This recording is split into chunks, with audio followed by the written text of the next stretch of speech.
Bien, hermanos, vamos a abrir nuestras Biblias entonces Apocalipsis, capítulo 1, versículo 19, para recordar el bosquejo o el mapa que nos da el Señor para entender el libro de Apocalipsis.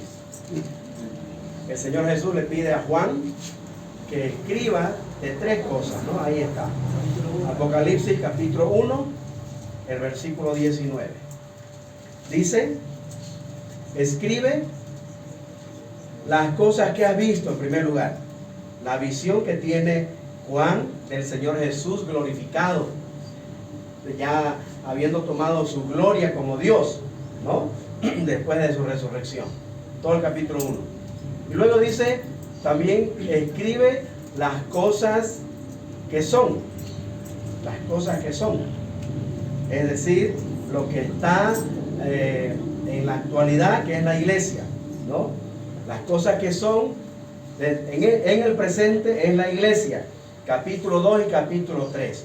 De eso nos vamos a ocupar este tiempo, de mirar el mensaje de Jesucristo a 7 iglesias del Asia Menor. De las muchísimas que habían, Él eligió a 7 para darles un mensaje de ánimo, por supuesto, ¿no? Pero detrás de ese mensaje, una exhortación a todas las iglesias locales y también a la iglesia universal, hablando proféticamente del curso de las épocas, del curso histórico de la iglesia hasta el arrebatamiento, ¿ya? Detrás de cada mensaje. Y luego dice, y las cosas que han de ser después de estas. Después de la iglesia van a acontecer otras cosas que escribe Juan desde el capítulo 4 en adelante. Capítulo 4 y 5, mirando lo que pasa en el cielo con la iglesia que es arrebatada, ¿no? Y luego capítulo 6, lo que va a pasar en la tierra con todos los sellos, ¿no es cierto? Las trompetas, las copas, todo tiene que ver con la ira de Dios derramada contra los que se queden aquí en la tierra cuando la iglesia sea arrebatada, por no haber creído en el Evangelio en este tiempo de gracia. Estamos estudiando, hermanos, las cosas que son. La segunda parte de que el Señor le dice a Juan que escriba. Y esto tiene que ver con la iglesia. ¿Y por qué, hermano, estamos tomando capítulo 2 y capítulo 3 de Apocalipsis? Porque como congregación, como coinonía, estamos siendo desafiados a vivir una vida exitosa, una vida cristiana de éxito, como la vivió la iglesia en Jerusalén, como la vivió la iglesia en Tesalónica, ¿no es cierto? Que hemos visto sus ejemplos que nos han desafiado a seguir, ¿no es cierto?, por ese camino, poniendo en práctica toda la instrucción del Señor en su palabra. Y luego vamos a mirar estas 7 iglesias, porque estas 7 iglesias nos dan proféticamente el curso histórico de la iglesia, desde Pentecostés hasta el rapto, hasta nuestro tiempo. Ahorita estamos en el tiempo de la gracia de Dios, donde Dios está formando su iglesia, sí, pero estamos en el siglo XXI ya, ¿no? Estamos en el siglo XXI y estamos viviendo en la experiencia que vamos a encontrar en la iglesia de la Odisea, ¿ya? Una iglesia tibia, ¿no es cierto?, donde hay mucha indiferencia hacia Jesucristo y las cosas de Dios, ¿sí? Entonces, hemos empezado ya a mirar en el capítulo 2 las cosas que son. Estuvimos mirando el anterior domingo el mensaje a la iglesia de Éfeso, ¿verdad? Y ahí miramos a una iglesia que había dejado su primer amor, hermano. Una iglesia muy activa, muy trabajadora, pero que había descuidado su relación con Jesucristo. Y el Señor tiene este reclamo, ¿no? Has dejado tu primer amor. Es decir, ya no me amas como antes. Ya no hay esa intimidad que antes tenías vos, ¿no es cierto? Donde Dios era primero, Jesucristo era primero, ocupaba el primer lugar en nuestra vida. Ahora la iglesia se había ocupado de las cosas de Dios, de la obra de Dios, que no está mal, está bien, pero primero es el Señor de la obra. y después la obra del Señor. ¿Sí? Ahora, hermano, vamos a pasar al mensaje a la iglesia de Esmirna, versículo 8 al versículo 11. ¿Ya? Apocalipsis capítulo 2, versículo 8 al 11. Vamos a leer, a ver qué le dice el Señor Jesús a esta iglesia.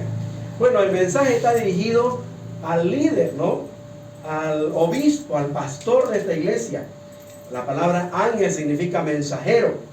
Y cuando dice escribe al ángel de tal iglesia, está diciendo escribe a tal pastor, a tal obispo, a tal anciano de tal iglesia, ¿no? Y dice así: y escribe al ángel de la iglesia en Esmirna, el primero y el postrero, el que estuvo muerto y vivió, dice esto. Ahí está: yo conozco tus obras y tu tribulación y tu pobreza, pero tú eres rico. Y la blasfemia de los que se dicen ser judíos y no lo son, también la conozco. Si no, dice sinagoga de Satanás. No temas en nada lo que vas a padecer. He aquí el diablo echará a algunos de vosotros en la cárcel, para que seáis probados y tendréis tribulación por 10 días. Sé fiel hasta la muerte, y yo te daré la corona de la vida. El que tiene oído, oiga lo que el Espíritu dice a las iglesias. A través de esta iglesia, ¿no? Y en toditas así termina, ¿no? El Espíritu dice a las iglesias. Y hay una promesa que dice: el que venciere no sufrirá daño de la segunda muerte. Vamos a ver de qué se trata este mensaje. ¿Ok? Vamos a orar primero. Oremos. Te agradecemos, Padre nuestro, por tu palabra. Señor, a través de ella somos desafiados, somos enseñados y edificados a seguir creciendo en la gracia.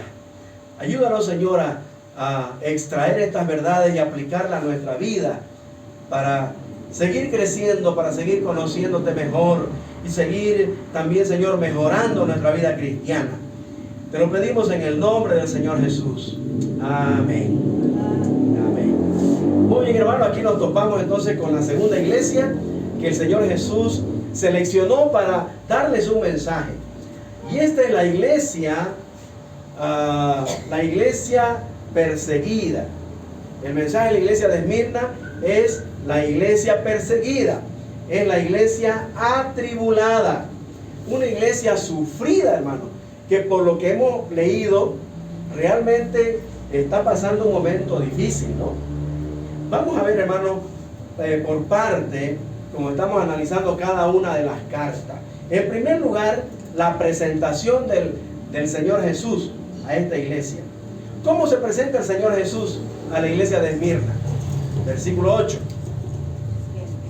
¿Ah? El primero y el postrero en primer lugar. Mire esa presentación, hermano. El primero y el postrero. Eso hace referencia, hermano, a quién es Jesucristo. Recuerden que el capítulo 1, la visión que tiene Juan del Cristo glorificado, justamente lo ve de esta forma. Y el Señor Jesús también se identifica así, ¿no es cierto? Y esto tiene que ver, hermano, con su eternidad. Jesucristo es Dios, Dios eterno, que no tiene principio ni fin. Él es el primero y Él es el último, el primero y el postrero. Jesucristo es Dios eterno. Pero también dice en su presentación que Él es el que estuvo muerto y se quedó en la tumba. Vivió, no resucitó. Muy bien. Jesucristo aquí se presenta entonces como el vencedor, como el vencedor a Satanás, a sus huestes, a la muerte. Hermano, Jesús es el vencedor. Y es importante esta presentación porque esta iglesia, hermano, estaba pasando momentos difíciles en la ciudad donde les tocó dar testimonio de la luz del Evangelio. Esmirna era una de las ciudades grandes y prósperas del mundo griego, ¿no es cierto? Era una ciudad donde se caracterizaba por tener un templo de adoración al emperador. El imperio romano, hermano, había hecho del emperador un dios con minúscula, ¿no? Así que César es el Señor. El emperador era adorado por todos sus súbditos. Obviamente esto chocó con la iglesia, que tenía un solo Señor, ante quien se postraba y adoraba el Señor Jesucristo. Esto hizo, hermano, que esta iglesia sufriera lo que dice el versículo 9.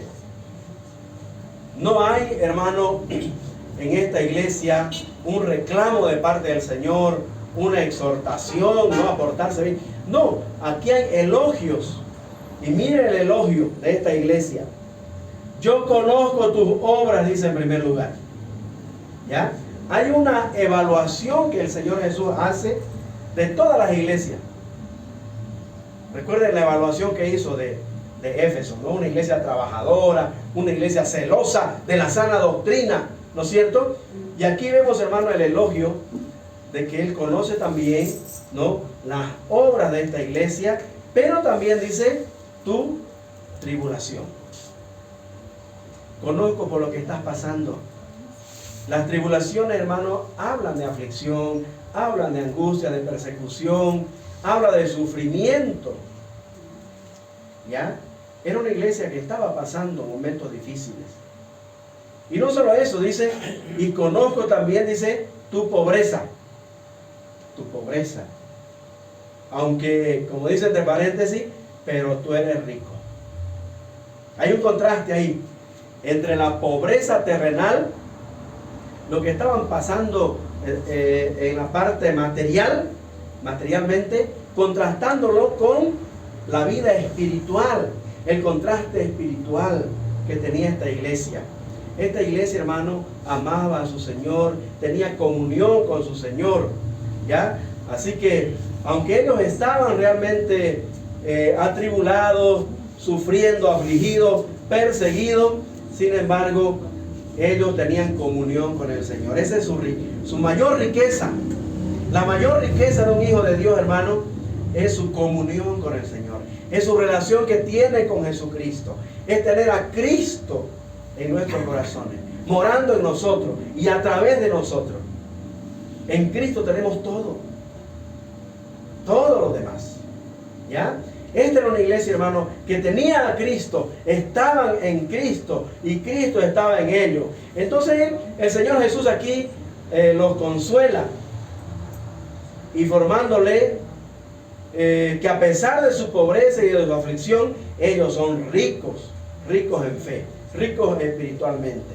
Tenían su aprobación, tenían su comunión, tenían su presencia, ¿ya?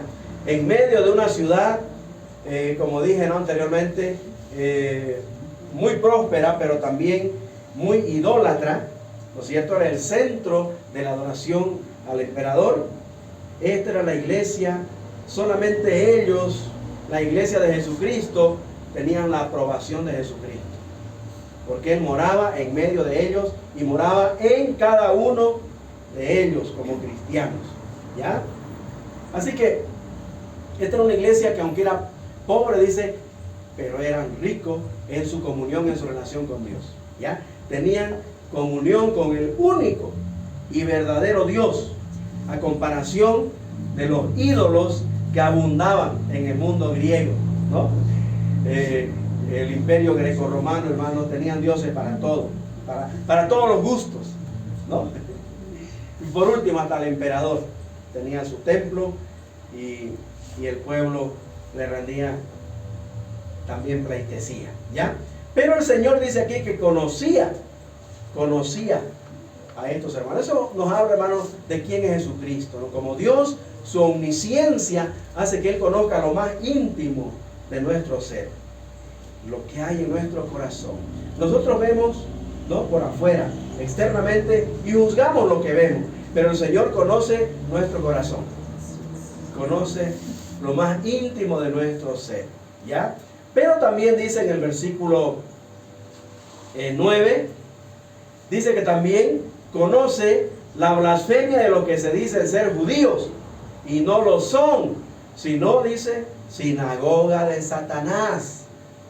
Sabía y conocía también el Señor que los judaizantes de ese tiempo, que también hacían la guerra a los cristianos, no solamente el Imperio Romano, sino también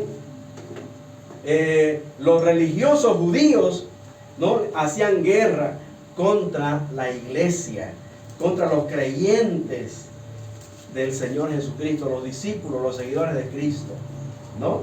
Entonces, el Señor también conocía esta situación que ellos estaban atravesando. Conocía también de la blasfemia de los judíos. Estos eran hijos de Satanás.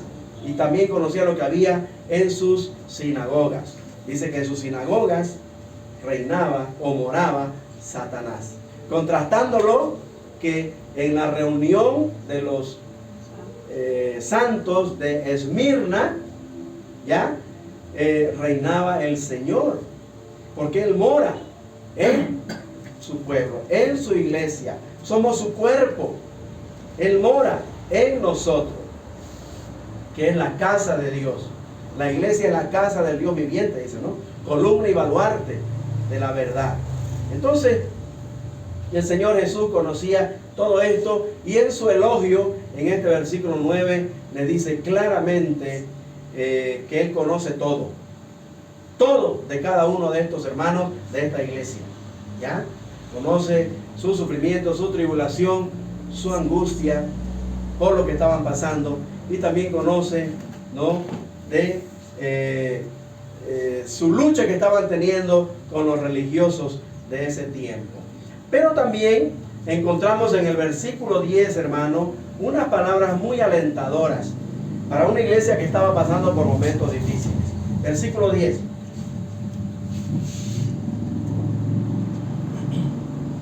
Dice: no temas en nada lo que vas a padecer.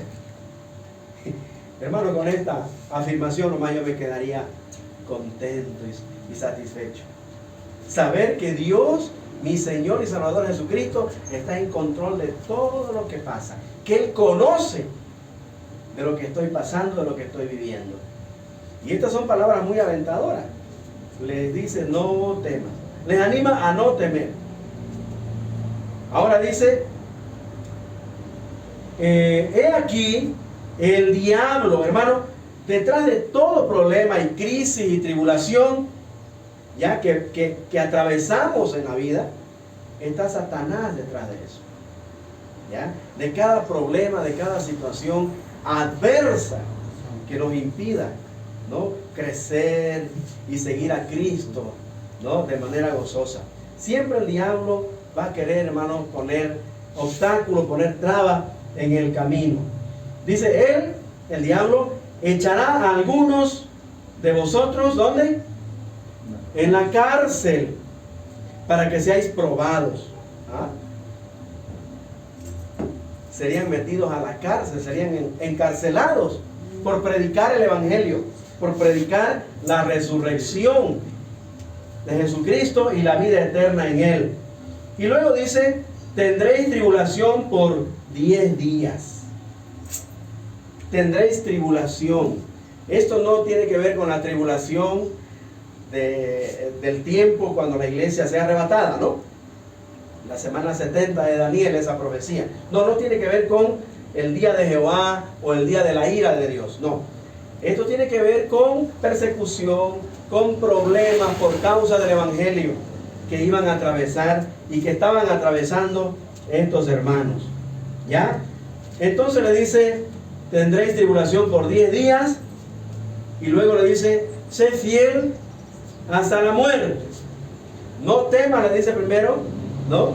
Y al final le dice: sé fiel hasta la muerte. Un llamado también a la fidelidad, ¿no? Y luego dice: y yo te daré la corona de la vida. Hermanos, estas son palabras muy alentadoras para gente que está sufriendo, para gente que está pasando momentos difíciles, como lo que estaba viviendo la iglesia ahí en Esmirna. El diablo, dice, usaría a las autoridades que estaban, ¿no?, en eminencia, en este caso el Imperio Romano, para meter a muchos a la cárcel. Y no solo eso, vamos a mirar en la historia qué más hicieron estos emperadores, estas autoridades mundanas, ¿no?, los emperadores romanos, ¿ya? Iban a ser perseguidos, iban a ser encarcelados, pero estas pruebas serían, ¿no?, pruebas a la fe de cada uno de estos creyentes. Y el Señor les exhorta, les anima a ser fieles aún hasta la muerte, a permanecer firmes. Hermano, ¿cuánto necesitamos realmente, ¿no?, de estas palabras en momentos donde nuestra fe está siendo probada? ¿No es verdad? Que el Señor nos dé la fortaleza de, después de la prueba, permanecer firme, confiando, ¿no?, en que Él nos ha dado la victoria. Esa es su exhortación, son palabras de ánimo, de aliento para estos hermanos que están sufriendo. Y luego dice en su promesa: sé fiel hasta la muerte y yo te daré la corona de la vida, ¿no? Y estar dispuesto a morir por su fe y sus creencias y sus convicciones le otorgaría, hermano, esta promesa, que al final también del versículo 11 dice: el que venciere no sufrirá daño de la segunda muerte. La primera muerte es la muerte física, por eso están los cementerios. Pero la segunda muerte es la separación eterna de Dios, ¿ya? El que no cree en Cristo hoy muere 2 veces. Pero el que cree en Cristo hoy, hermano, solo muere una vez. La muerte física, ¿no es cierto? Pero el que no cree va a pasar por 2 muertes: la muerte física y la muerte eterna. Recuerde que la muerte significa separación. Muerte significa separación. Ya hay 3 clases de muerte, ¿recuerdan? La muerte espiritual, la que experimentó Adán y Eva cuando desobedecieron. Inmediatamente se separaron de Dios. Ellos lo notaron como Dios se separó de ellos, ¿no? La muerte espiritual. La muerte física la conocemos, ahí está el cementerio. La separación de nuestra alma de esta parte física, material, que vuelve al polvo, ¿no? Y la muerte eterna es la separación eterna de Dios. La Biblia lo llama el lago de fuego. Dice: el que no salió inscrito en el libro de la vida, el que no recibió a Cristo en la tierra, dice, fue lanzado al lago de fuego. Esta es la muerte segunda. Ahí está. Así que el incrédulo va a sufrir 2 muertes. El creyente, nosotros solo una, la muerte física, ¿no?, que nos abre la puerta para estar en la vida eterna, ¿ya? Pero el creyente tiene 2 resurrecciones, ¿no? 2 resurrecciones. Al nacer de nuevo, ¿no es cierto?, cuando recibimos a Cristo, y cuando Cristo venga a juntar el polvo de nuestro cuerpo para que tome su espíritu, su alma, ¿no?, en la primera resurrección. Así que, hermanos, el Señor promete al vencedor no pasar por la segunda muerte. La segunda muerte no es para el Hijo de Dios, no es para el creyente, ¿ya? Es para el inconverso. ¿Está bien? Ahora, hermanos, este mensaje a la iglesia sufriente, a la iglesia perseguida, a una iglesia que está atribulada, tiene 3 lecciones, hermanos, y 3 aplicaciones que vamos a estar viendo en cada iglesia. En primer lugar, una lección personal. Aquí Dios, hermano, consuela y alienta al creyente individual que está pasando por tribulaciones, por sufrimiento, por angustia, por alguna crisis, llámese financiera, familiar, física, ¿no? Alguna enfermedad grave por la que está atravesando y lo tiene, pues, afligido y angustiado. Entonces, son palabras, hermano, que de alguna manera nos alientan, ¿no es cierto?, a soportar el sufrimiento a soportar la prueba y cuando haya pasado estar firme. Las pruebas, hermano, el sufrimiento, las dificultades, son oportunidades que Dios nos da de poder ver su mano, de poder actuando a nuestro favor, dándonos victoria en nuestras luchas y al pasar por ellas, ¿no? Y salir victorioso, crecer en fe, confiar más en nuestro Señor. Y a muchos no nos gusta el sufrimiento, ¿no? A la gente, hermano, no le gusta sufrir. Y a muchos creyentes también no nos gusta sufrir. Y a veces protestamos contra el sufrimiento que estamos pasando, ¿no? Sin entender, hermano, que es Dios que está probando, dice, nuestra fe. No nos gustan los exámenes, ¿no? A los estudiantes usan chanchullos para pasar. No, pero el examen que Dios nos toma, hermano, a través de las pruebas, ahí no necesitamos de chanchullo. Solamente confiar. Solamente, hermano, tener fe en Jesucristo, en su victoria, en que Él nos va a sacar de esa situación y confiar de que Él tiene un propósito detrás de esos problemas, detrás de esas dificultades, detrás del sufrimiento que estamos pasando. ¿Cuántas veces, hermano, no entendemos eso, no? Y protestamos contra Dios. Y le decimos, Señor, ¿por qué a mí? ¿No? ¿Por qué, Señor? Y hermano, cuestionamos la soberanía de Dios y su propósito detrás del sufrimiento que estoy pasando. En vez de, como dice la Escritura, ¿no?, agradecer por todo al Señor y decirle, Señor, ¿qué tienes con esta prueba en mi vida? ¿Qué quieres de mí, Señor? Dios tiene su plan y su propósito detrás de cada sufrimiento, hermano. ¿Recuerdan cuando José le dijo a sus hermanos, ustedes pensaron hacer mal, no contra mí, pero Dios lo encaminó para bien? Yo no lo entendía, por qué me aborrecían, por qué querían matarme, por qué me metieron en ese pozo, esa noria para que yo me ahogue, por qué me vendieron, por qué acá en Egipto así, hasta la cárcel. No entendía. Y recién cuando estuve en el trono, hermano, entendió los planes y propósitos de Dios por esos sufrimientos que estaban pasando. Hermano, Dios quiere ver que nuestra fe realmente sea firme en Él.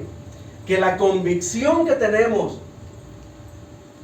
de quién es Jesucristo y su victoria a favor nuestra realmente me sostengan firme en cualquier prueba, en cualquier dificultad. A nivel personal. A nivel congregacional, la lección, hermano, también es muy alentadora, porque hay iglesias que, igual que esta iglesia, sufren también persecución, sufren, hermano, maltrato, sufren desprecio, sufren insulto, hermano, de su barrio, de su comunidad, de su pueblo, ¿no? Entonces, ¿por qué? Por predicar el evangelio, por testificar de Jesucristo y su resurrección, que tiene poder para salvar al pecador. Pero tenemos que tomar en cuenta y estar seguros que realmente es por eso que nos aborrecen, no por nuestro mal comportamiento en el barrio. ¿No? Realmente tenemos que ser una luz del evangelio en el barrio donde nos encontremos, ¿ya? Y que realmente estemos convencidos de que el desprecio que tiene la gente es porque soy seguidor de Jesucristo, porque estoy andando en la luz y ellos en las tinieblas. Porque sería triste que sea verdad, ¿no? Que nos persigan con razón y nos odien con razón y nos insulten con razón. ¿Ah? Porque hay vecinos que se quejan, ¿no? Estos evangelistas hasta las 2, 3 de la mañana con su parlante y su volumen a todo dar, ¿no? Según ellos en su vigilia y no sé qué. Tienen razón, pues, hermano. ¿Cómo es ahora?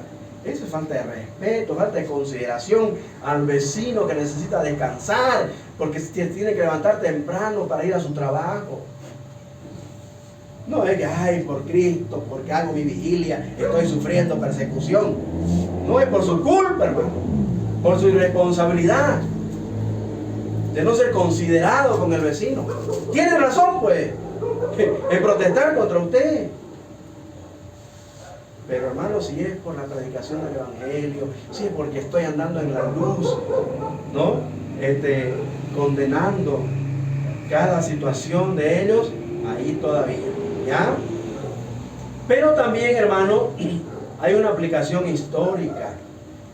Le dije que cada iglesia fue elegida de acuerdo a su situación que estaba viviendo para mostrarnos proféticamente, ¿no es cierto?, la época o el curso histórico por el que va a pasar la iglesia. El mensaje de Esmirna, por ejemplo, ilustra el periodo de persecución de la iglesia desde el primer siglo hasta el tercer siglo. 2 siglos de persecución. Desde el año, por decir, desde el 65 en adelante hasta el 312. Es decir, desde Nerón, desde el emperador Nerón hasta el emperador Diocleciano. ¿Ya? 10 emperadores tuvieron que pasar y la iglesia tuvo que pasar históricamente por 10 persecuciones, ¿ya?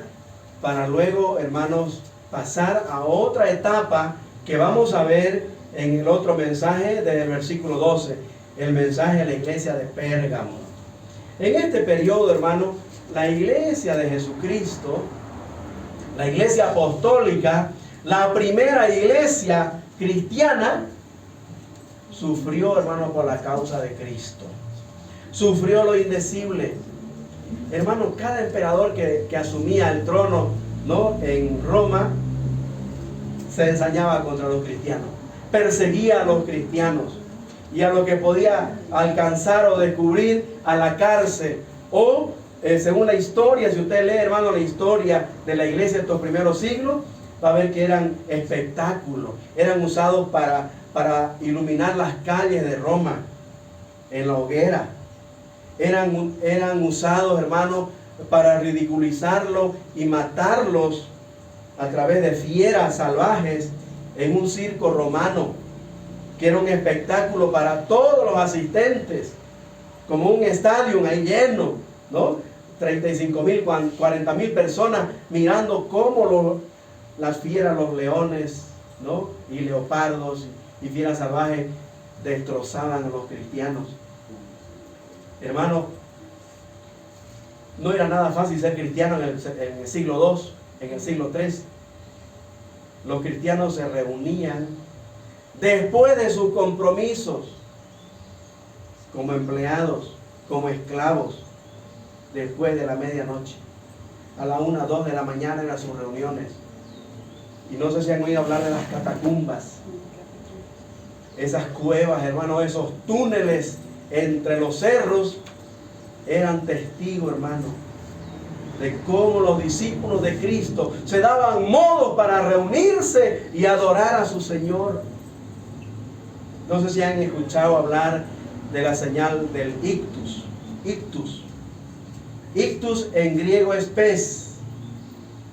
Y el pez es figura del cristianismo. ¿Por qué? Porque en este tiempo las personas que iban a reunirse se guiaban por ese pez. Donde iba la cabecita, ahí era, ¿no?, la calle que tenían que tomar. Donde doblaba, ahí. Se guiaban por el ictus, por la señal del pez, al lugar de reunión, hermano. Así vivieron los cristianos. Hermano, la iglesia de hoy, claro, acá en Occidente, en Latinoamérica, aquí en Bolivia tenemos libertad de culto. Aquí, hermano, no sabemos lo que es tribulación, persecución o sufrir por la causa de Cristo.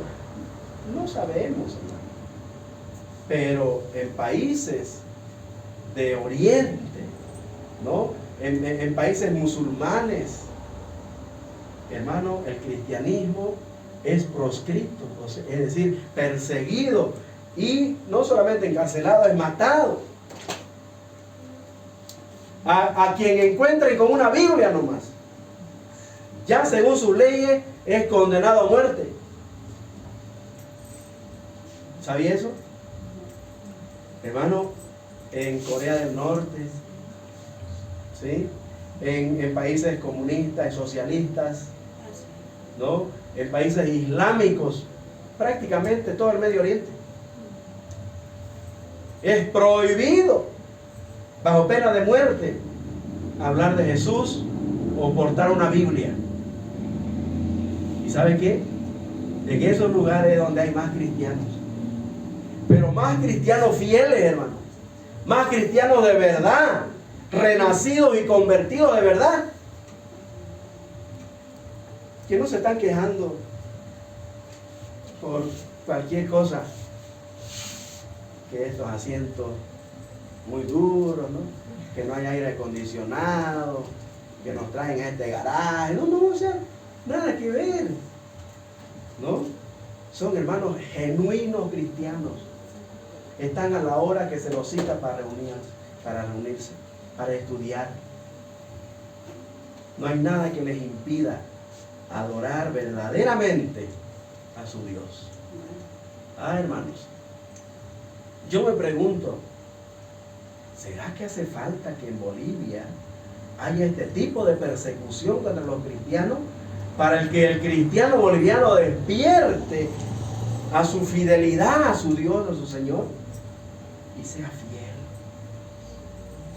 Pero luego miro, son fieles a otra cosa. Son fieles a sus diversiones, son fieles a su trabajo, son fieles a sus compromisos seculares, a sus juntes de promo, sus juntes de amigos, de no sé qué, no sé cuánto, que ahí sí llegan temprano. Pero para un compromiso con el Señor, hermano, yo no puedo aún entender cómo hay algunos que son realmente faltos de compromiso con su Señor. Y faltos de amor y gratitud para su Dios. Y después se quejan de un jalón de oreja que el Señor le da para que despierten y sean pues más fieles, sean más responsables, más comprometidos con su Señor. Hermanos, no esperemos lo que estas iglesias sufrieron en los primeros siglos de la era cristiana, lo que están sufriendo nuestros hermanos allá donde no hay libertad de culto, para recién ser fieles. Seamos fieles al Señor, hermano, y seamos fieles hasta la muerte, como dice aquí, ¿sí? Que la recompensa viene del Señor, hermano, viene del Señor. Dios nos va a bendecir no solamente cuando estemos en su presencia. Él nos ha bendecido en Cristo, aquí y ahora, desde el momento que le hemos recibido. Que el Señor nos ayude, hermano, a andar en esa bendición. Amén. Vamos a orar, hermanos. Miren su rostro. Estamos agradecidos, Señor, por tu palabra en esta mañana.